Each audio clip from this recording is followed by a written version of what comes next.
Hi, this is Reverend Dr. Nadine Rosechild-Sullivan reading to you a selection from my book, An Abomination in the Sight of the Lord, a deeper look at the Jewish and Christian scriptures thought to condemn homosexuality.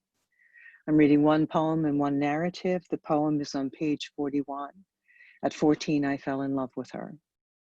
At 14, I fell in love with her more surely than with any boy. Center of my universe, I revolved around her like moon with earth, earth around sun, warmed by her rays, fed by her light. But they did not like us, did not let us be, pressured us to marry others, and I lost her to that pressure, spun off into space without orbit, lost.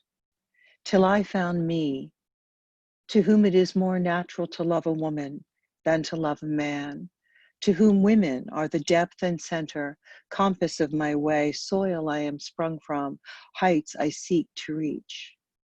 She said, if you were just a boy. She said, I'll never love another. She said, I cannot hurt my father, face his wrath. I said, I will live, breathe, struggle onward. There have been others like me to whom you were too dear. And I found heroines, women who had lived to be free, struggled for my freedom, broken chains. But I found chains remain, people I can't tell, places, days I cannot speak my life.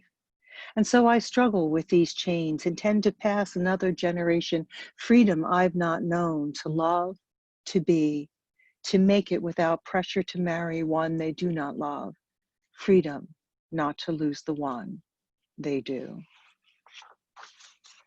And the narrative begins on page 1 and is called Hating the Sin.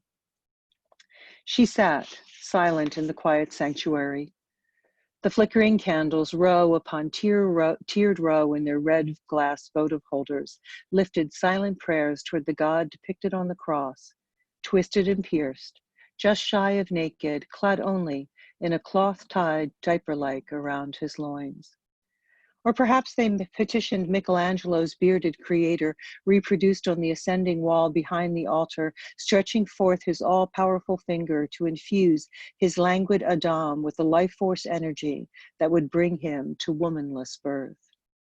Or perhaps they importuned the blue-robed virgin, foot-crushing serpent's head atop the orb of earth, beleaguered but ultimate victor over Satan. The scent of incense draped heavily above the mahogany-stained pews as the monstrance, resplendent with its rays of golden metal radiating from its glass-enclosed center, both protected and exposed the host for adoration for the next 40 hours.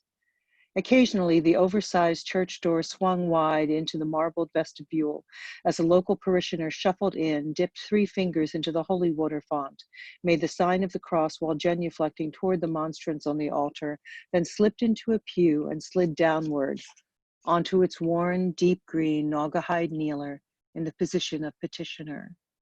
An unspoken code kept each visitor from intruding into another's space, so that the muffled flow of worshipers barely broke in upon each other's consciousness. But the peace of the setting belied the turmoil within her, for she had come to know what others would think if they came to know. Usually a matter of indifference to her, just the Sunday before, the pastor had stepped up into the carved raised pulpit for his homily, but that Sunday he had determined to set it right his congregants' minds about this agitation that was now in the news. This new thing was the slippery slope to damnation, the very pathway to perdition, the end of Western civilization, the harbinger of the end of time.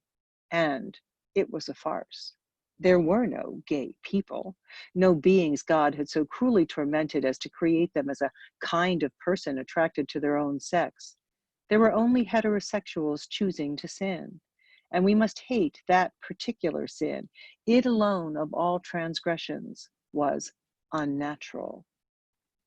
She had felt her love shrink beside her in the pew as the pastor's words hit their mark. And later that night, as they readied themselves for each other's arms, she had sensed that her love took too long to brush her teeth.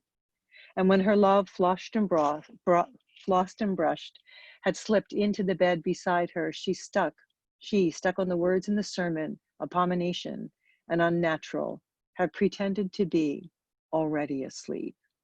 And her love, stiff with the fear of God, had not cuddled in, but instead lay taut, blankets pulled up rigidly to her chin. And they never mentioned or did it again.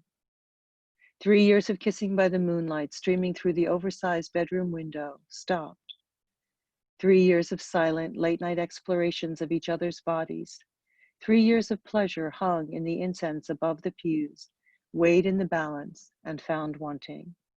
The host in the monstrance stood, reflective and mute. There was no one to ask. Confession to the priest was unthinkable, guidance unattainable.